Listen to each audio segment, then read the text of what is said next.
La era del puritanismo fue el siglo de oro de las letras evangélicas. De esa era fue Matthew Henry, el comentarista bíblico, John Bunyan, el autor del Progreso del Peregrino, Jeremías Burroughs, el autor de El Contentamiento, la rara joya del carácter cristiano, Jonathan Edwards, gracias hermano, el autor de Afectos Religiosos, John Owen, el autor del himno Gracia Admirable, etc. En ese tiempo también John Milton escribió El Paraíso Perdido, que con sus más de 10,000 versos es el poema épico inglés por excelencia. El poema principia diciendo: canta, musa celestial, la primera desobediencia del hombre y el fruto de aquel árbol prohibido cuyo gusto mortal trajo al mundo la muerte y nuestras desgracias con la pérdida del Edén, hasta que un hombre más grande nos rehabilitó y reconquistó para nosotros la mansión bienaventurada. Y tú, oh Espíritu, instrúyeme, puesto que tú sabes. Tú estabas presente en el primer instante, desplegando como paloma tus poderosas alas, cubriste el inmenso abismo y lo hiciste fecundo. Ilumina lo que para mí es oscuro, eleva y sostén lo que está batido. Dime, ya que ni el cielo ni lo profundo de la extensión del infierno oculta nada a tu vista. Di cuál fue la causa que obligó a nuestros primeros padres, tan felices en su estado y tan favorecidos en el cielo como por el cielo, a apartarse de su Creador y a transgredir su única prohibición cuando eran soberanos del resto del mundo. En unas cuantas líneas, John Milton cifra la tragedia humana de la separación de Dios y la respuesta que encontramos en la redención divina. El Salmo 85 comparte ese mismo anhelo de restauración, de recobrar una relación del pasado para que basada en ella desarrolle un presente y un futuro gloriosos. Veamos, hermanos, en qué consiste ese anhelo y cuál fue su respuesta. Antes de empezar, hermanos, la reflexión de este Salmo 85, quisiera comentar que en las ocasiones que he tenido la oportunidad de estar en la oficina del doctor Darren Cobb allá en Richmond, siempre me impresionó su biblioteca y especialmente su biblioteca de autores puritanos. Él me vio viendo los títulos de sus libros y me dijo: cuando yo estudié en el seminario no me dijeron una sola palabra sobre los puritanos. Dice, fue un descubrimiento que yo hice y dice, ya ha llenado mi vida de bendición, de gozo, de esperanza. Le dije, es exactamente la misma historia la mía. En el seminario jamás me hablaron del puritanismo y en los últimos años he ido descubriendo la obra de ellos y cómo esta generación pudo dejar una huella permanente en el mundo evangélico. Seguimos, hermanos, leyendo El Progreso del Peregrino, seguimos cantando Gracia Admirable, seguimos leyendo a los autores de aquel tiempo y siendo edificados por el mensaje que comparten para nosotros.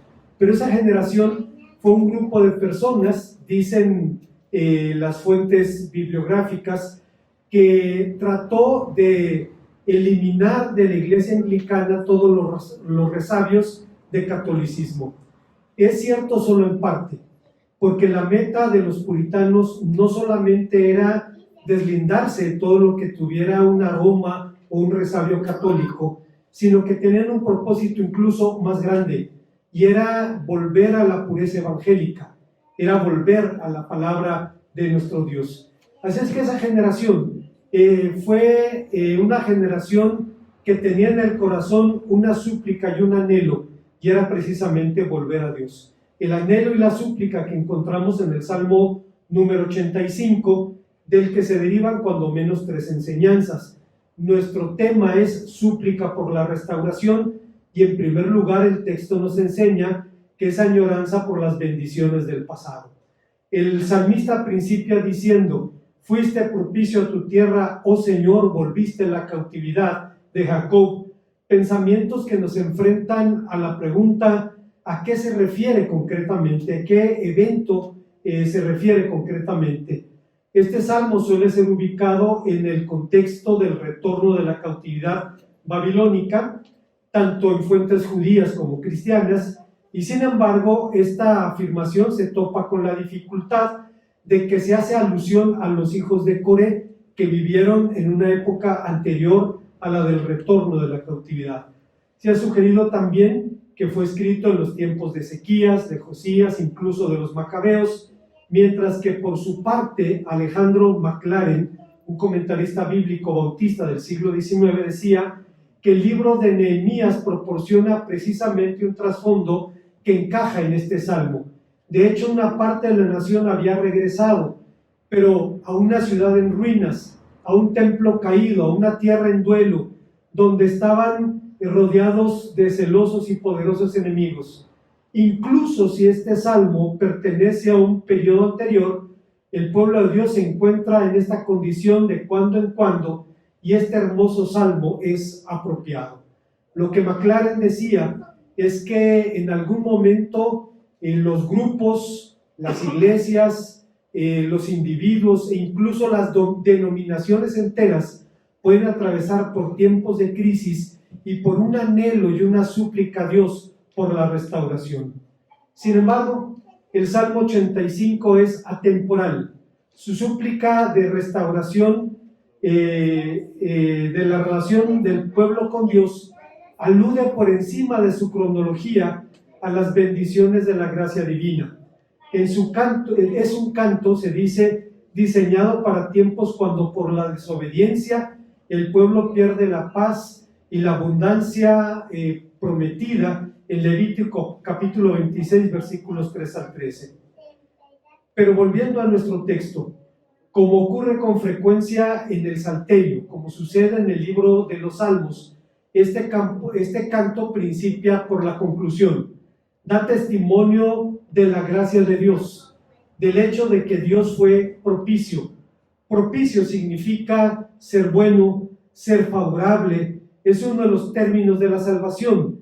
Dice que en el pasado el Señor perdonó la iniquidad de su pueblo en el versículo número 2. Dice también que como expresión de su gracia cubrió sus pecados. Está hablando de la misericordia de Dios preservando a la nación a pesar de su rebeldía. Agustín de Hipona, el pensador más grande de la antigüedad cristiana, dirá al respecto: si Dios cubre los pecados, es que no los quiere ver. Si no los quiere ver, es que no los quiere considerar. Si no los quiere considerar, es que no los quiere castigar. Y si no los quiere castigar, es que no los quiere reconocer, los prefiere perdonar. Hermanos, Agustín de Hipona no fue un predicador de gracia barata. No era un hombre que vivía diciendo que el cristiano podía vivir en indolencia en su relación con Dios, sino todo lo contrario.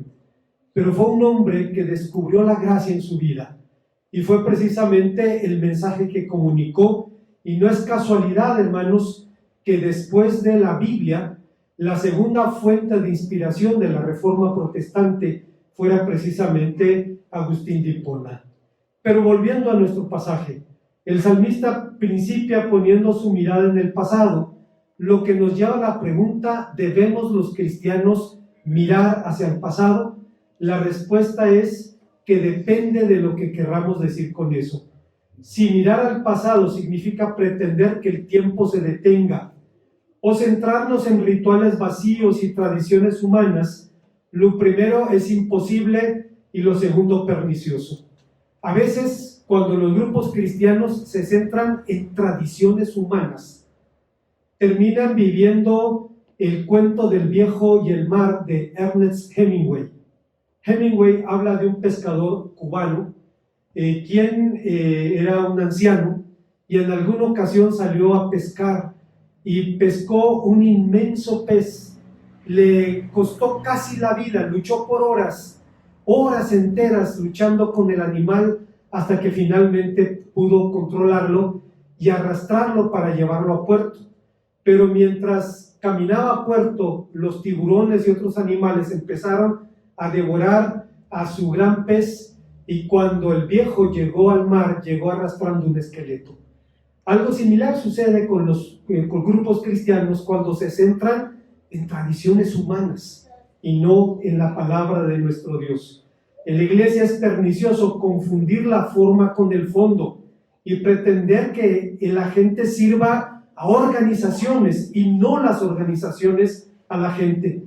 Pero si lo que queremos decir con mirar al pasado es referirnos a los fundamentos y aprender del testimonio de nuestros mayores, esto no solo es necesario, es imprescindible. Es, como decía el profeta Jeremías, como pararnos en los caminos y mirar y preguntar por las sendas antiguas cuál sea el camino bueno por el cual debemos andar, dice en el capítulo 6, versículo 16 de su profecía. Es importante puntualizar esto, porque hay quien dice que la vida es como un viaje en tren, en donde unos viajan mirando hacia adelante y otros viajan mirando hacia atrás. Para algunos nostálgicos, todo tiempo pasado fue mejor. Para los optimistas, lo mejor siempre vendrá en el futuro. Pero San Pablo lo tenía claro cuando decía: olvidando ciertamente lo que queda atrás y extendiéndome a lo que está delante, prosigo a la meta, al premio del supremo llamamiento de Dios en Cristo Jesús. Filipenses capítulo 3, versículo 13. El salmista mira al pasado, pero solo como una fuente de esperanza para un presente y un futuro mejores. Hay una segunda enseñanza que encontramos en este pasaje. Estamos hablando de una súplica por la restauración, y el texto nos enseña, en segundo lugar, que nos habla de un ruego por la restauración presente. Esta súplica había sido ya expresada, por ejemplo, en el Salmo 80.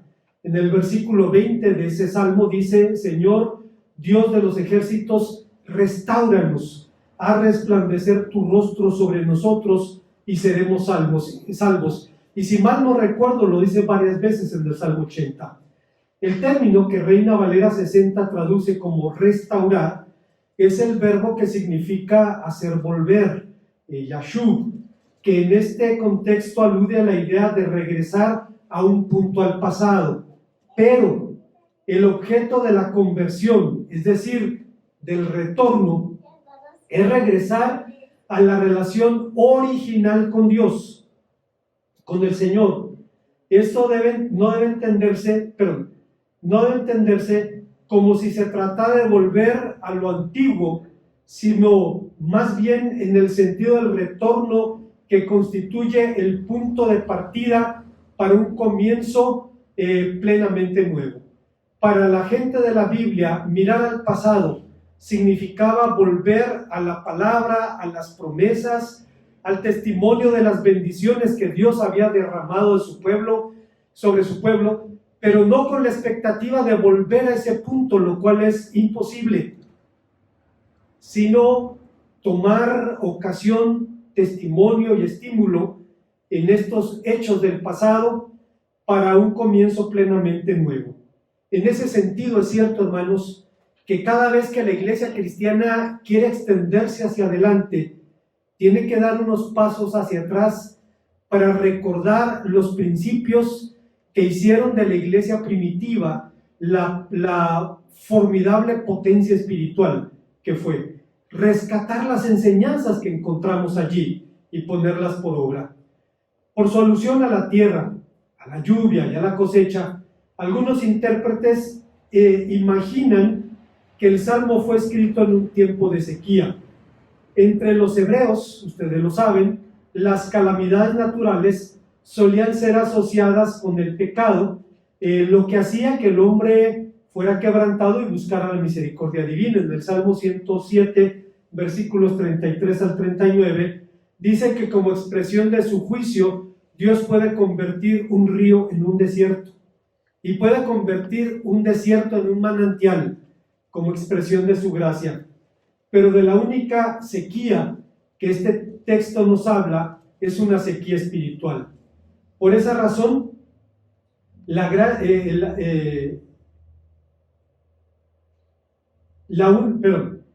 por esa razón el salmista pregunta: ¿vas a seguir enojado con nosotros de generación en generación?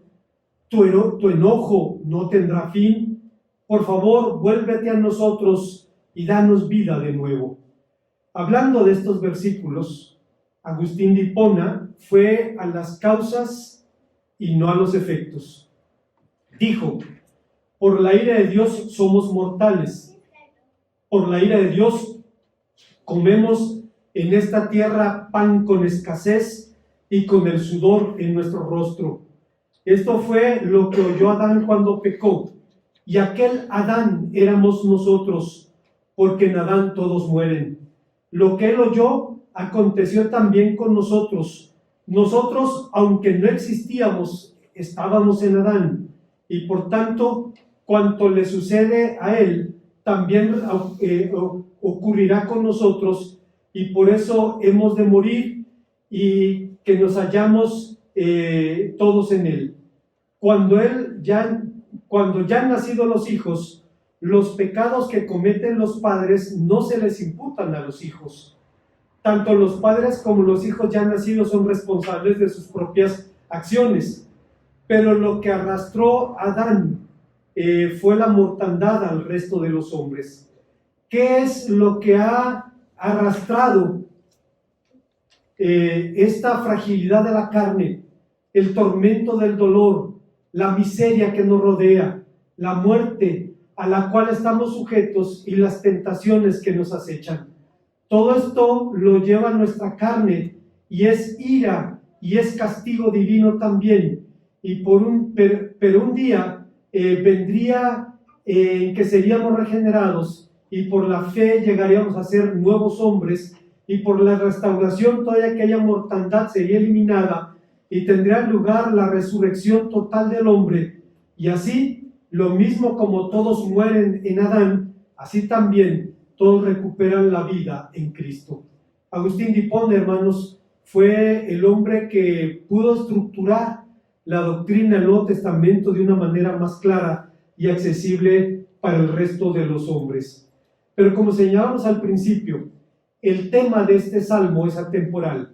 Cifra nuestra necesidad de comunión con Dios, porque fuimos creados precisamente para eso, para tener comunión con Él.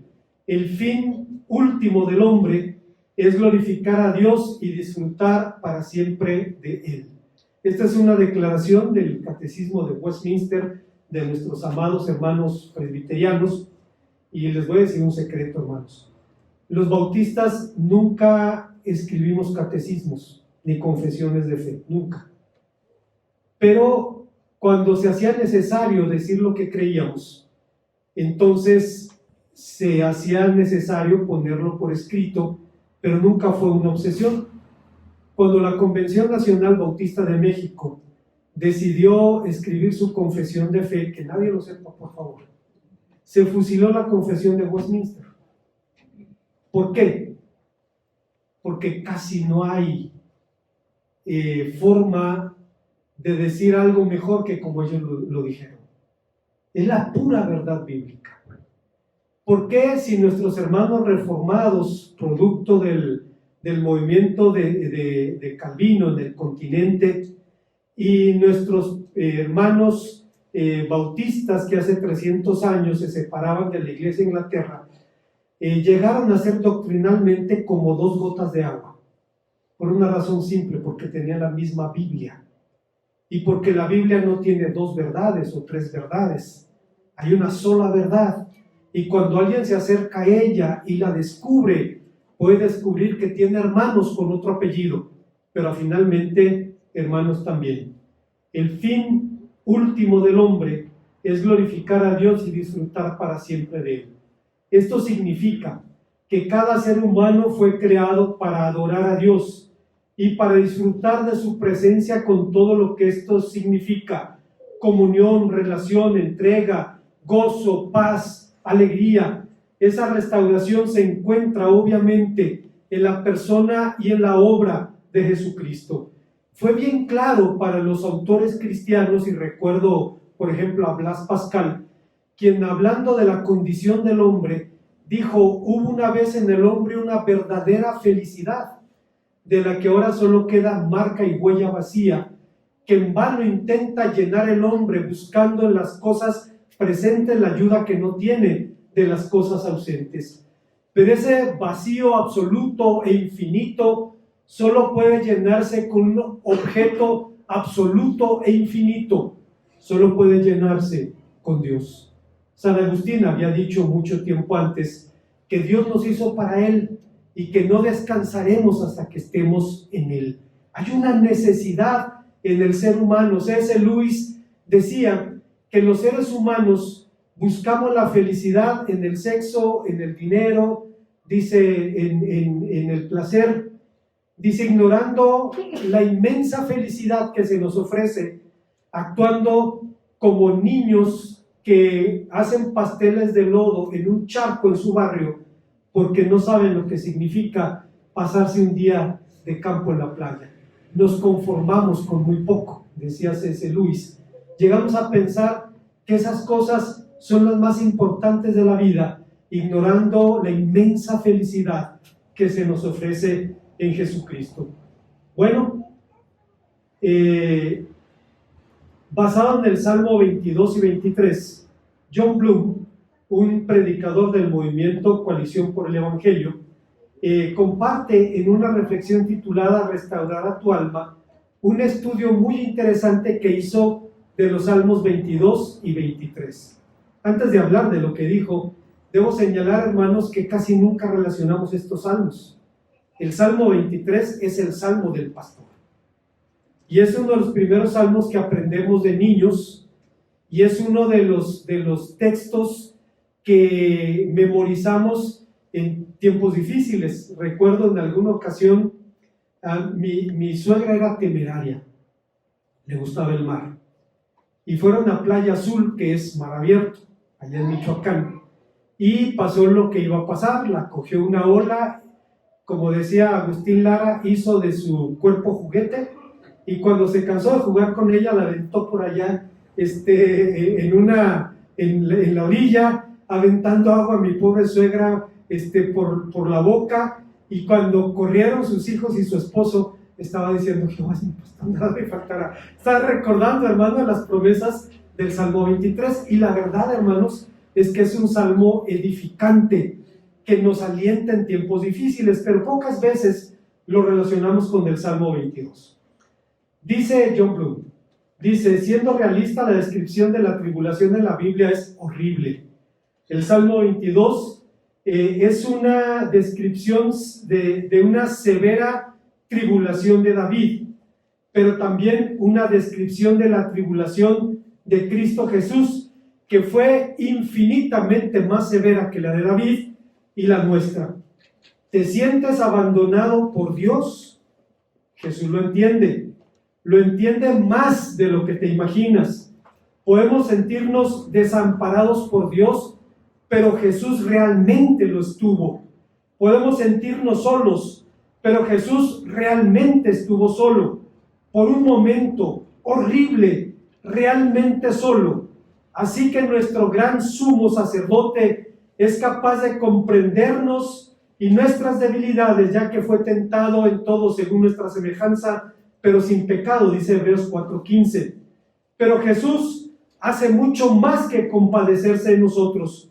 Como nuestro cordero expiatorio expió cada pecado que cometemos en nuestros débiles e incrédulos tropiezos, eliminando nuestra maldición para siempre, al convertirse Él mismo en nuestra maldición. Y como nuestro gran pastor nos está guiando a través de cada tribulación, sin importar cuán severa pueda ser, a la restauración eterna. Esta es la promesa del Salmo 23, comparado con el Salmo 22. Tu buen pastor restaurará tu alma para siempre. Fue desamparado por Dios, desechado, burlado por los hombres, y sus manos y sus pies fueron traspasados, dice el Salmo 22, fueron traspasados por ti, para que así pueda guiarte a través de cada valle de lágrimas, honrarte ante cada vil enemigo,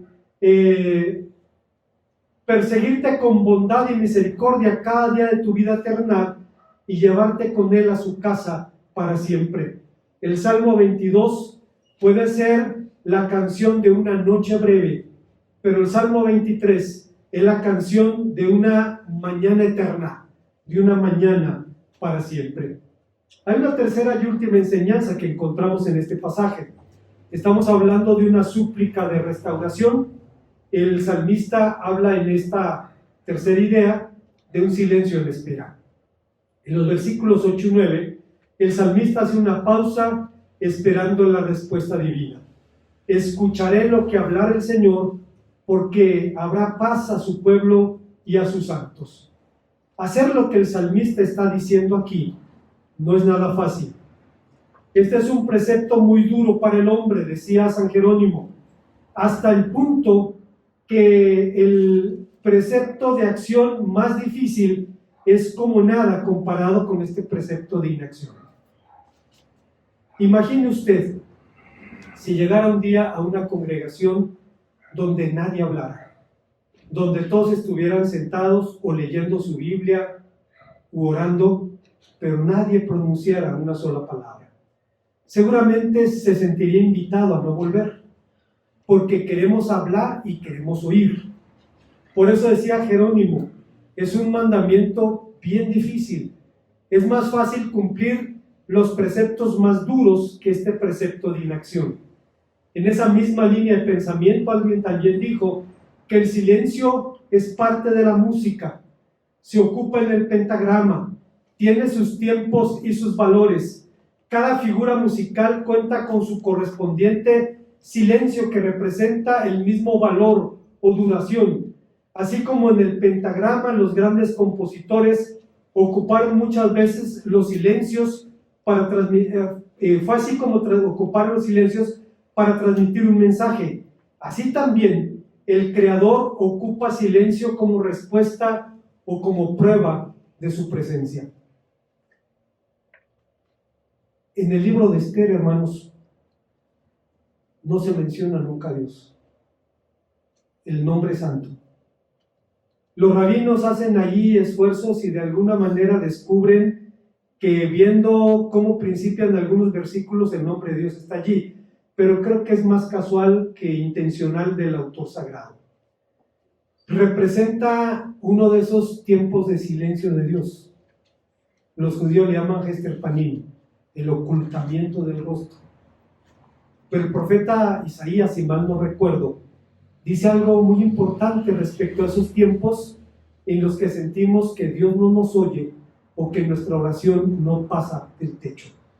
El profeta dijo, ¿por qué te escondes? Dice, realmente eres un Dios que te encubres, un Dios que te encubres y salvas. Dios esconde su rostro antes de revelar sus hechos poderosos. Y ocurre aquí también de la misma manera. El silencio de quien espera no es entonces un signo de impotencia, tampoco la actitud de quien cree que ya no vale la pena hablar. El puritano Thomas Brooks decía que hay 7 silencios: el silencio estoico, el silencio político o diplomático, el silencio necio, el silencio hosco, el silencio forzado, el silencio del desánimo y el silencio santo, prudente y gracioso. De lo que el salmista estaba hablando era callarse para oír. Y no es casualidad, hermanos, que Dios nos haya dado 2 oídos y una sola boca. En diferentes momentos de la historia, los cristianos hemos aprendido el valor del silencio. En la tradición católica son conocidos los votos de silencio de los monjes y son menos conocidos los servicios silenciosos de la iglesia de los amigos, llamados popularmente en Inglaterra los Quakers, los tembladores. Los cuáqueros eran muy cuidadosos, decían ellos, en silenciar la carne para sentir el espíritu vivificante antes de intentar orar, predicar, adorar, animar o amonestar en sus servicios. Llegaban a la iglesia y simplemente se sentaban en silencio a ponerse en sintonía con Dios, a buscar su rostro. Antes de pronunciar una palabra, era importante que se callara la carne para poder escuchar la voz de Dios. Robert Barclay, uno de sus autores más prominentes, dice con respecto a la adoración pública: juzgamos que es deber de todos congregarse diligentemente, y cuando están reunidos la gran labor, tanto de uno como de los todos, debe ser esperar en Dios, volviéndose de sus propios pensamientos e imaginaciones para sentir la presencia de Dios y experimentar una verdadera reunión en su nombre, en la que Él está en medio según su promesa. Cuando todos están así reunidos y todos los congregantes internamente en sus espíritus y externamente en sus personas, se conoce el poder secreto y la virtud de la vida que refresca el alma, y se sienten lentamente los movimientos y las respiraciones puras del Espíritu de Dios. De él brotan palabras de declaración, oraciones, alabanzas que expresan la adoración aceptable que edifica la iglesia y es agradable a Dios. De esa manera, ningún hombre limita al Espíritu de Dios, ni saca sus propias cosas investigadas o reunidas, sino que presenta aquello que el Señor pone en su corazón, lo cual fue dicho no por la voluntad o la sabiduría del hombre, sino con demostración de espíritu y de poder. En mi ciudad, hermanos, las iglesias más antiguas tienen un reclinatorio debajo del altar. Y era común que la gente llegara al templo y al primer lugar donde llegara fuera el reclinatorio. Ahí podían estar un tiempo con Dios. Después volvían a la banca, saludaban al hermano mientras esperaba el servicio, pero era algo que era muy común, muy característico, porque se entendía más o menos lo que decían nuestros hermanos Quakers. Decía, tienes que prepararte espiritualmente para venir ante la presencia de Dios. Obviamente, esta práctica de cultos silenciosos nos enfrenta a preguntas. ¿Tienen fundamento bíblico? ¿Acaso no enseñó el apóstol San Pablo: cuando reunís cada uno de vosotros tiene salmo, doctrina, lengua, revelación, interpretación?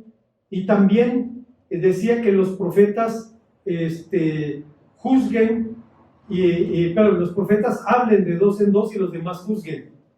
¿Acaso no dijo el apóstol San Pedro: si alguno hable conforme a la palabra de Dios?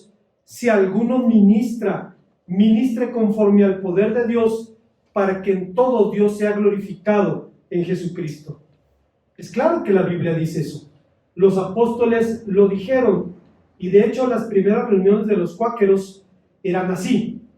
Ellos nunca pretendieron fundar una nueva iglesia, ni proponer liturgias nuevas, pero cuando nadie se sentía guiado para ministrar a otros con palabras, volvía internamente al Señor, esperando por su presencia, para que cambiara su corazón y le diera la capacidad de hablar con demostración de espíritu y del poder. El silencio nunca fue un fin en sí mismo, era un medio para evitar la sabiduría y la religión humana, mientras esperaba el poder del Espíritu Santo para edificar y gobernar a la iglesia. Obviamente hablamos de esto no para hacernos cuáqueros, no para tener cultos silenciosos ni para inventar una nueva liturgia, simplemente para redescubrir la bendición que encontramos en aprender a guardar silencio delante de Dios.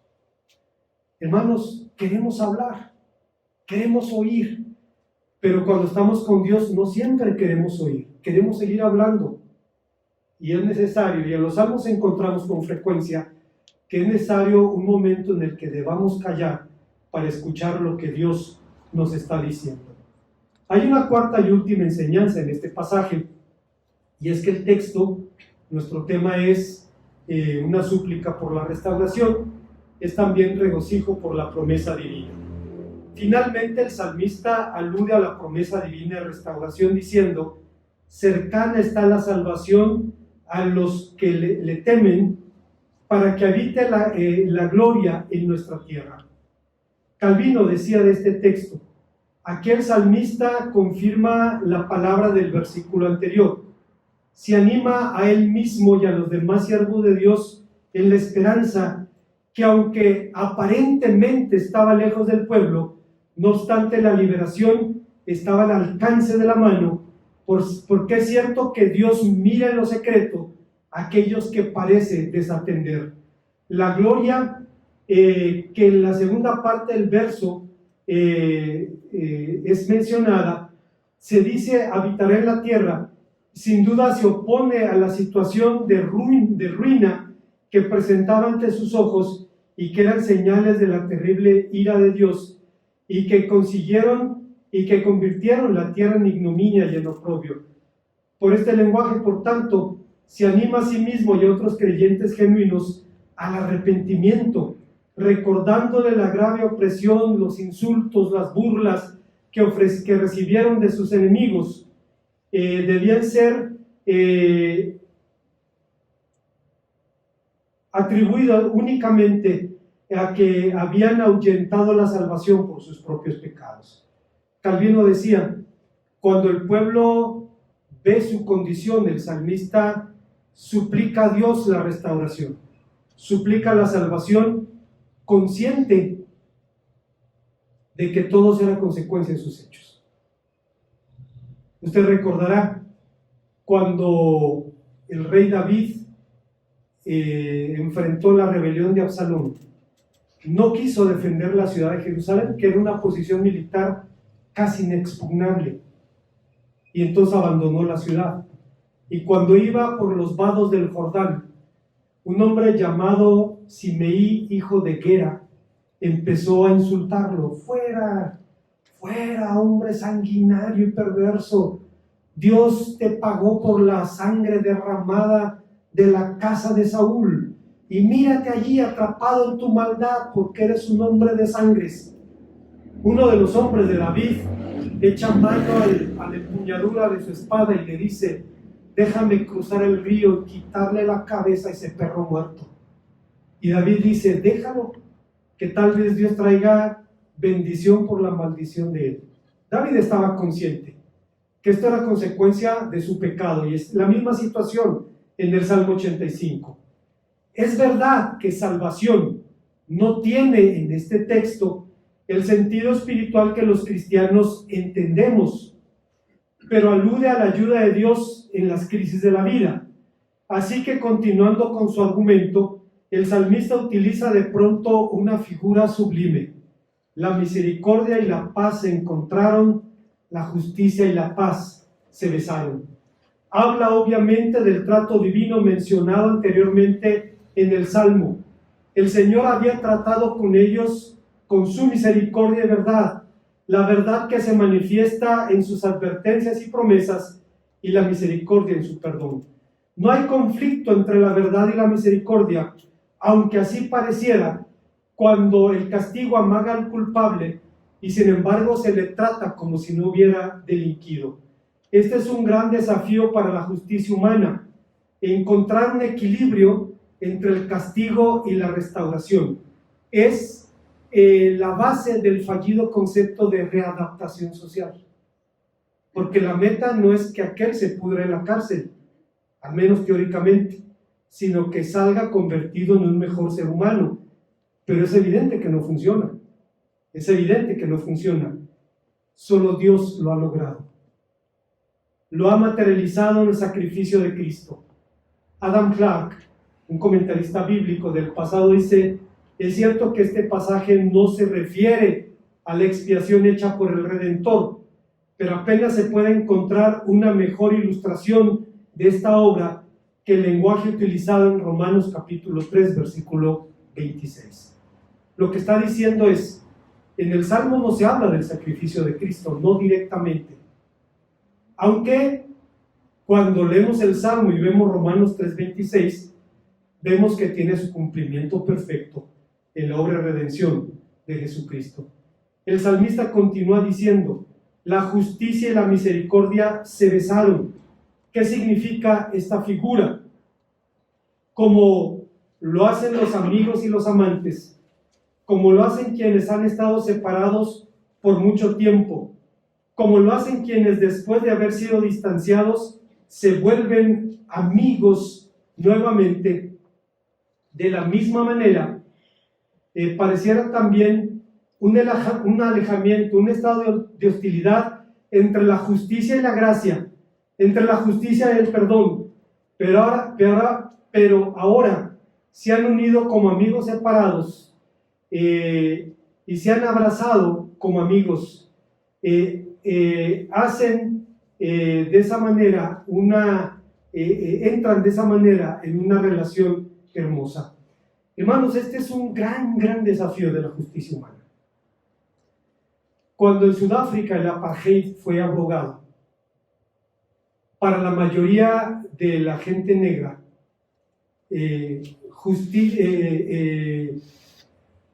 justicia significaba hambre y sed de venganza. Pero gente como Nelson Mandela, Desmond Tutu, se dieron cuenta ojo por ojo y dentro de poco todos vamos a estar tuertos. No va por ahí. La justicia retributiva no es la única posible. Hay la opción de la justicia restaurativa. El que cometió un crimen de tortura, de asesinato, etc., debe venir y confesarlo públicamente delante de los familiares de sus víctimas. Y los familiares de sus víctimas deben perdonarlo. Porque si no hacemos esto, vamos a la destrucción, vamos a la guerra civil. Y por años la Comisión de la Verdad llegaron blancos y negros para confesar lo que habían hecho y para escuchar la sentencia: te perdono, vete a tu casa. Solo Dios puede inspirar al hombre a llegar a tratar de imitar su corazón. Como conclusión, antes, decía Adam Clarke, entonces que la adoración pueda ser restaurada, después de la reconciliación con Dios, que la adoración sea restaurada, que el templo sea reconstruido, que la presencia divina recupere su lugar, la religión pura y sin mancha de Dios, predicada y profesada expresamente en una nación, es la gloria de la tierra. Ageo había dicho que la gloria de la última casa, el templo construido después del regreso de Babilonia, tendría que ser mayor que la gloria del templo construido por Salomón, pero como edificio dejaba mucho que desear, hasta que una gloria superior, dice, entró a ese templo, y fue Jesucristo el día que lo visitó, y de esa forma esa gloria sobrepujó la gloria del templo de Salomón. Es un pasaje muy hermoso el Salmo 85. No sabemos muy bien cuándo se escribió, pero es atemporal. Cristianos, grupos de servicio, iglesias, denominaciones enteras, de cuando en cuando entramos en crisis y en el anhelo y en la súplica a Dios de que nos restaure, que nos permita volver una vez más a las bendiciones del pasado para edificar un presente y un futuro de bendición. Como conclusión, el anhelo por la restauración espiritual palpita en el corazón de cada verdadero cristiano. Ni siquiera necesitamos atravesar tiempos de sequía espiritual o tener crisis de conciencia para sentir hambre y sed de Dios. El puritano Jonathan Edwards, de quien se dice es el norteamericano más grande de toda la historia, lo dijo de manera brillante. entre más ama a Dios un verdadero cristiano, más desea amarle y más le molesta su falta de amor. Entre más odia el pecado un verdadero cristiano, más desea odiarlo y más le duele descubrir cuánto lo ama. Por más que un cristiano pudiera, lo más que un cristiano pudiera alcanzar en esta vida, no es sino mojar la punta de su lengua de su gloria futura. El creyente más sobresaliente es apenas un niño comparado con lo que será en el cielo. Por esto, los grados más altos de santidad de los creyentes que alcanzan en esta tierra no satisfacen nuestros deseos de tener más. Al contrario, estamos siempre deseosos de seguir adelante, como decía Pablo en Filipenses capítulo 3, versículos 13 al 15. Desechando lo que queda atrás, extendiéndome lo que está delante, prosigo a la meta, al premio del supremo llamamiento de Dios en Cristo Jesús.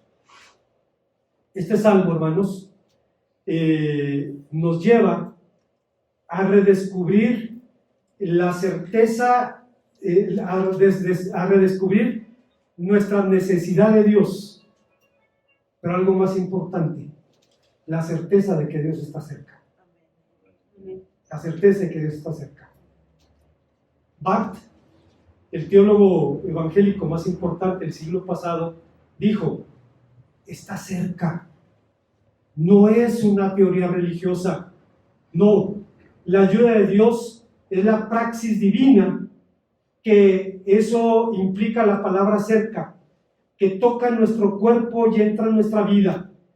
La ayuda de Dios está cerca, es decir, no es música del futuro para tiempos mejores en los que todo será distinto, e incluso para aquella época futura para la humanidad, sino que la ayuda divina es un visitante excelso y extranjero, pero glorioso, que está llamando ahora a nuestra puerta y desea entrar donde nosotros estamos. Entendámoslo bien. La ayuda de Dios no es un consuelo que nos haga pensar en la eternidad, sino que es una tormenta que de la eternidad irrumpe en nuestro tiempo. Están cayendo ya las primeras gotas de esa tormenta que traen bendición y solaz. La ayuda de Dios está cerca porque es su ayuda, pero la promesa de esta palabra no se ha vaciado en su cumplimiento, sino que por él precisamente ha adquirido un nuevo y sentido pleno. La obra de Dios no se detuvo hace 2000 años, no enmudeció, sino que es precisamente en Jesucristo donde habla más fuerte. Lo que Barth estaba diciendo era que Dios sigue estando allí. Usted recordará al Señor Jesús: he aquí, yo estoy a la puerta y llamo. Si alguno oye mi voz y abre la puerta, entraré a él, cenaré con él y él conmigo. En síntesis, en la Biblia y en la historia cristiana, cada avivamiento ha desarrollado sus rasgos propios, pero sus raíces siempre fueron las mismas: la genuina conversión, el retorno a la palabra de Dios y la entrega incondicional a Él.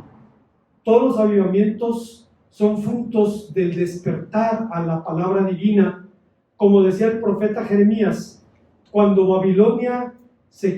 Babilonia se cumplan los 70 años, yo los visitaré y despertaré en ustedes mi buena palabra para hacerles volver a este lugar.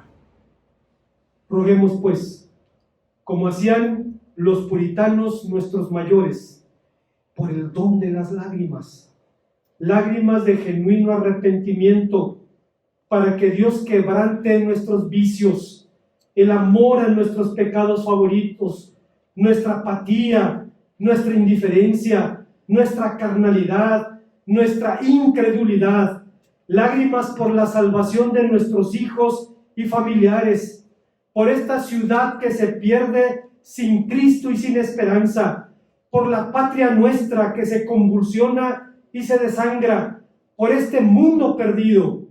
Roguemos pues, con la humildad con la que hacían los creyentes chinos cuando le pedían a Dios un avivamiento. Le decían algo sublime: oh Dios, trae un avivamiento a tu iglesia, empezando conmigo. Hay quien pide un avivamiento en los otros. Esta iglesia está muerta, estos hermanos. Hace tiempo venía una mujer, visitaba con frecuencia la iglesia, y de pronto dejó de venir, y la hermana Azucena, que le invitaba, le preguntó por qué ya no venía. Dice: me gusta la predicación, pero lo que no me gusta es que el pastor no tiene gozo. Dije: dígale que si quiere me echo 3 maromas en el púlpito, no sé qué quiera decir. Está gritando aleluya, y no estoy criticando a quien lo haga. Y aquí hay quien lo hace y nadie lo ve mal. No estoy diciendo eso, o levantar las manos. Nadie le va a decir nada si usted levanta las manos. Pero pensar que el gozo está en eso, hermanos, es equivocarnos. El gozo está en Cristo. El gozo está en Cristo. Decían los chinos: oh Dios, trae un avivamiento a tu iglesia, empezando conmigo. Oremos al Señor. Gracias, Padre Santo, te damos por tu palabra, porque nos permite recordar los tiempos de bendición para tomar de ellos inspiración y aliento, recordando que eres el mismo y recordando también, Señor, que tus promesas son fieles. Te damos las gracias por este grupo de mujeres que por 51 años ha sido de testimonio, de servicio, ha atravesado altibajos, pero siempre has estado cerca, como lo estás ahora, para bendecir a este grupo, para bendecir a tu iglesia, para bendecir a tus hijos. Podemos, Señor, una vez más, como el salmista, decir: oh Señor de los ejércitos, restáuranos, haz resplandecer tu rostro sobre nosotros y seremos salvos. Que así sea, en el nombre de Cristo. Amén.